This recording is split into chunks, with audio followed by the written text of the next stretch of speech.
রাত ১:১৭। ঘরের সব লাইট বন্ধ। শুধু ফোনের নীল আলোয় বসে আছে সায়ন। নিস্তব্ধতা এত ঘন, যেন শ্বাস নিলেও শব্দ শোনা যায়। সে নিজের পুরনো ছবিগুলো স্ক্রল করছিল। হঠাৎ থেমে গেল একটা ছবিতে। সে ছবিটা জুম করল। তার বুকের ভেতর ধীরে ধীরে ঠান্ডা একটা শূন্যতা নামতে লাগল। কারণ ছবিটা সে একাই তুলেছিল, কিন্তু তার পেছনে একটা মানুষ দাঁড়িয়ে আছে, ঝাপসা, বিকৃত, মুখটা যেন ঠিকমতো তৈরি হয়নি। সায়ন নিজের চোখকে বিশ্বাস করতে পারছিল না। সে পরের ছবি খুলল। আবারও, আর একটা, আবারও। প্রতিটা ছবিতে একই মানুষ, একই জায়গায়, একইভাবে দাঁড়িয়ে। কিন্তু একটা জিনিস আলাদা ছিল। প্রতিটা নতুন ছবিতে ওটা একটু একটু করে কাছে আসছে। সায়নের হাত কাঁপতে শুরু করল।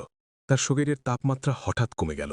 ঘরের বাতাস ভারী হয়ে উঠল। সে তাড়াতাড়ি ক্যামেরা খুলল। ক্লিক। ছবিটা খুলতেই তার নিঃশ্বাস বন্ধ হয়ে গেল। এবার মানুষটা এতটাই কাছে যে তার কাঁধ ছুঁয়ে আছে প্রায়। মুখটা এখনও দেখা যাচ্ছে না, কিন্তু একটা জিনিস পরিষ্কার, ওটা তার দিকে তাকিয়ে আছে। সায়ন ধীরে ধীরে পেছনে তাকালো। কেউ নেই, কিন্তু তার ঘাড়ের কাছে হালকা গরম নিঃশ্বাস লাগল। সে জমে গেল। তার শরীর নড়ছে না।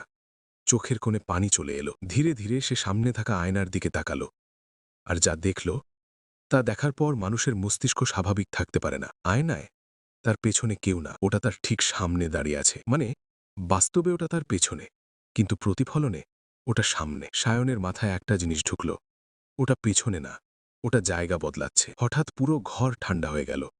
ফোনটা নিজের থেকেই কাঁপতে শুরু করল। সে দৌড়ে গিয়ে সিসিটিভি ফুটেজ খুলল। ভিডিওতে সে যা দেখল, তার বাস্তবতা পুরো ভেঙে গেল। সে যেখানে হাঁটছে, ওটা তার পেছনে না, ওটা তার সামনে হাঁটছে। আর সায়ন ওটার পেছনে হাঁটছে। মানে এতদিন ধরে সে নিজেই ওটাকে ফলো করছিল। সায়নের গলা শুকিয়ে গেল।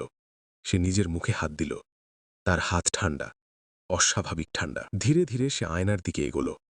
আয়নায় এসে দেখল, তার মুখটা ধীরে ধীরে বদলাচ্ছে। চোখ কালো হয়ে যাচ্ছে, ঠোঁট বিকৃত হয়ে যাচ্ছে। আর তার পেছনে একজন দাঁড়িয়ে আছে, যেটা ঠিক তার আগের মুখের মতো। হঠাৎ একটা ফিসফিস শব্দ। সময় শেষ। লাইট হঠাৎ নিভে গেল।